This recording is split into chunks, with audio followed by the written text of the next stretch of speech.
রাত গভীর হলে কিছু দরজা খুলে যায় নিজের মতো করে। আজ শুনবে এমন এক জিনের গল্প যে শত বছর ধরে অপেক্ষা করছে মুক্তির জন্য। গল্পের নাম অভিশপ্ত জিনের গল্প। তো চলুন আর দেরি না করে গল্পে যাওয়া যাক।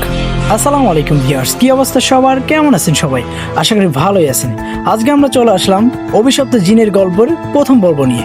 তো চলুন বেশি কথা না বাড়িয়ে গল্পে যাওয়া যাক। গল্পে যেমন করে লেখা আছে আমি ঠিক সেভাবে পড়ার চেষ্টা করছি। সময়টা ছিল 1997 সালের এক বৃষ্টি ভেজা রাত। চট্টগ্রামের পাহাড়ের কোলে এক পুরনো মাদ্রাসা, নাম নুরুল হুদা দারুল উলুম। জায়গাটা আজও অদ্ভুত নীরব। সেই সময় সেখানে পড়তো এক ছাত্র, নাম ছিল তার রাশেদ। শান্ত, পরিশ্রমী কিন্তু অদ্ভুত কৌতূহলী। একদিন গভীর রাতে সে শুনল মসজিদের পেছন দিক থেকে ফিস আওয়াজ আসছে, যেন কেউ নামাজ পড়ছে, কিন্তু আজানও হয়নি, কেউ থাকারও বা কথা না। সে নিঃশব্দে এগিয়ে গেল। দেখলো পুরনো একটা লোহার দরজা, যেটা সবসময় বন্ধ থাকে, আজ খোলা। দরজার ভেতর থেকে ঠান্ডা বাতাস আসছে, আর বাতাসে ভেসে আসছে একটা অচেনা কণ্ঠ। রাশেদ, আমি তোমার অপেক্ষায় আছি। রাশেদের শরীর কেঁপে উঠল। সে পেছনে তাকালো, কেউ নেই। আবার কণ্ঠটা বলল, ওই দরজাটা বন্ধ করে দিও না, নয়তো তুমি কখনো ঘুমাতে পারবে না। সেই মুহূর্তে দরজার ভেতর থেকে দেখা গেল জল জ্বলে দুটি চোখ। রাশেদ চিৎকার করলো না, শুধু একবার বলল, তুমি কি? আর তখনই বাতাস গেল থেমে, মেঘ গর্জে উঠল, আর দরজার ভেতর থেকে ভেসে এলো ভয়ানক এক হাসি। আর সাথে সাথেই রাশেদ তার জ্ঞান হারিয়ে ফেলল। জ্ঞান ফিরতেই সে দেখলো তার বিছানায় সে শুয়ে আছে। রাশেদ সেদিন থেকে আর আগের মতো ছিল না। প্রতিদিন রাতে সে ঘুম থেকে চমকে উঠে বসে পড়ত। তার মনে হতো কেউ যেন তার পাশে বসে আছে, নিঃশ্বাস ফেলছে ধীরে ধীরে। এক রাতে ঘুম ভেঙে সে দেখল ঘরের আয়নায় নিজের প্রতিবিম্ব নেই। আয়নায় দেখা যাচ্ছে শুধু কালো ধোঁয়া, আর সেই ধোঁয়ার ভেতর থেকে আসছে সেই ভয়ঙ্কর কণ্ঠ, আমি বলেছিলাম তুমি আমার। রাশেদ কাঁপতে কাঁপতে বলল, তুমি কে? কি চাও আমার কাছ থেকে? ধোঁয়ার ভিতর একটা মুখ স্পষ্ট হতে লাগলো, অর্ধেক পোড়া, অর্ধেক কালো ছায়ায় ঢাকা। আমি ছিলাম মানুষের রক্ষাকারী জিন, আল হারিস। 100 বছর আগে আমাকে বন্দি করা হয়েছিল এই মাদ্রাসার নিচের কুঁই। রাশেদ হতভম্ব, কেন? কি করেছিলে তুমি? আমি ভালোবাসতাম এক মানুষ মেয়েকে, নাম ছিল আসমা, কিন্তু হুজুররা বলেছিলেন এটা হারাম। আমি তাকে বাঁচাতে গিয়ে হুজুরদের অভিশাপে বন্দী হয়ে যাই এই দরজার ভিতর। চারদিকে নিস্তব্ধ আর বইছে ঝড়ো বাতাস। রাশেদ চুপ করে শুনছিল, কিন্তু তখনই দরজার বাইরে পায়ের শব্দ, ঠক ঠক ঠক ঠক ঠক ঠক। কেউ যেন হাঁটছে, কিন্তু কারো ছায়া নেই। আল হারিস বলল, ওরা এসেছে যারা আমাকে চিরতরে মুছে দিতে চায়। তুমি দরজাটা বন্ধ করে দাও। রাশেদ দরজার দিকে দৌড় দিল, কিন্তু দরজা বন্ধ হবার আগেই এক ঠান্ডা বাতাস ঢুকে পড়ল ঘরে, আর ঘরটা অন্ধকারে ডুবে গেল। বাতাস থেমে যেতেই রাশেদ শুনল দোয়া পড়ার শব্দ, যেন কেউ তার চারপাশে কোরআন তেলাওয়াত করছে। তখন আল হারিস বলল, ওরা মানুষ নয়, ওরা সেই হুজুরদের আত্মা যারা আমায় অভিশাপ দিয়েছিল। এখন এরা তোমাকেও ছাড়বে না রাশেদ। রাশেদ কাঁপতে কাঁপতে দরজার পাশে পড়ে গেল।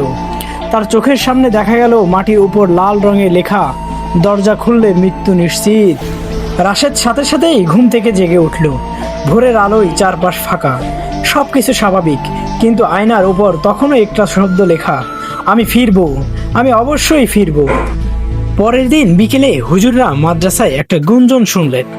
কেউ কেউ বলল রাতে মসজিদের পিছনে লাল আলো জ্বলতে দেখা গেছে, আর কুয়োর দিক থেকে আসছিল এক মহিলার কান্নার শব্দ। রাশেদ ঠিক করলো সে সত্যটা জানবেই। সেদিন রাতেই সবাই ঘুমিয়ে গেল। সে একটা টর্চ নিয়ে মাদ্রাসার পিছনে গেল।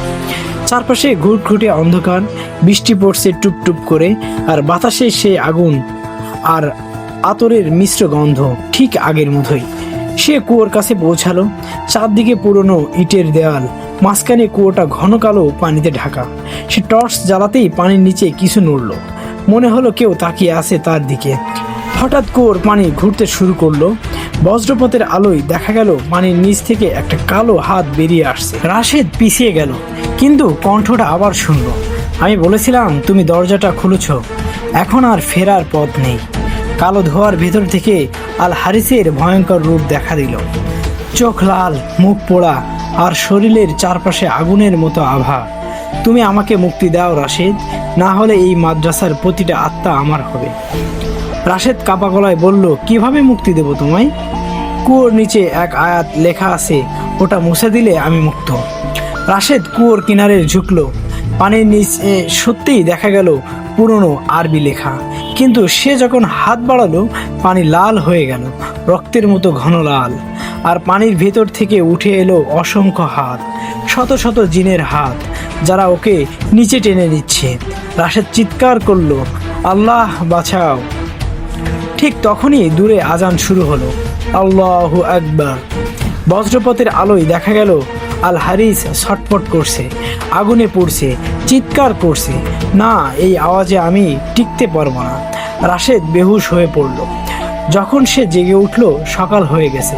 কুয়োর জায়গায় কিছুই নেই, শুধু মাটিতে পোড়া দাগ আর একটা পাথরে লেখা, যে অভিশাপ মুক্ত করবে তার জীবন আর মুক্ত থাকবে না। রাশেদ আজও বেঁচে আছে, কিন্তু কেউ জানে না প্রতি রাতে সে আয়নায় কার সাথে কথা বলে। রাশেদ এখন আর আগের মতো নেই। কুয়োর ঘটনার পর তার চোখের নিচে কালো দাগ, মুখ শুকিয়ে গেছে, আর মাদ্রাসার সবাই বলছে রাশেদ রাতে কারোর সাথে কথা বলে। হুজুররা ভেবেছিলেন ও হয়তো মানসিকভাবে অসুস্থ, কিন্তু এক রাতে পাহারারত একজন ছাত্র দেখল রাশেদ দাঁড়িয়ে আছে মসজিদের সামনে, আর তার সামনে ভাসছে এক ছায়া। ছায়াটা বলছে, তুমি আমার অংশ এখন রাশেদ, তোমার দেহে আমি বাস করি। রাশেদ চোখ বন্ধ করে বলল, না আমি মানুষ, আমি আল্লাহর বান্দা। ছায়াটা হাসলো আর বলল, তুমি দরজা খুলেছিলে, অভিশাপ তোমাকে বেছে নিয়েছে। এরপর থেকে রাশেদ অদ্ভুত কাজ করতে শুরু করলো। কখনো রাতে নিজে নিজে কথা বলা, কখনো ঘুম থেকে উঠে দেখা যায় তার কাপড় ছিঁড়ে গেছে আর শরীরের উপর অদ্ভুত আগুনের দাগ। একদিন সকালে রাশেদের বন্ধু জামিল দেখল তার চোখ সম্পূর্ণ লাল, মুখে কোনো অভিব্যক্তি নেই। সে আস্তে বলল, জামিল, তুমি কখনো আয়নায় তাকিয়ে দেখেছো তোমার পিছনে কে দাঁড়িয়ে থাকে? জামিল ভয় পেয়ে পালিয়ে গেল, কিন্তু সেই রাতেই পুরো মাদ্রাসায় আগুন ধরে গেল। সবাই চিৎকার করছে, দৌড়াচ্ছে, আর আগুনের ভেতর দাঁড়িয়ে রাশেদ হাসছে।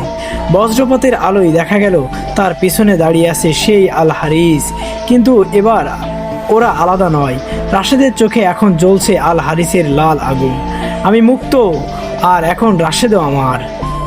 পরদিন সকালে আগুন নিভলে দেখা গেল পুরো মাদ্রাসা পুড়ে ছাই, সব ছাত্র মারা গেছে, শুধু রাশেদ নিখোঁজ।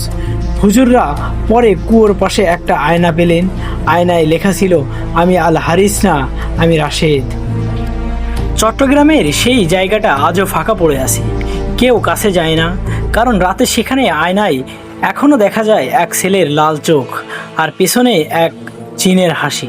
ভিউয়ার্স, এই ছিল আজকে আমাদের অভিশপ্ত জিনের গল্প।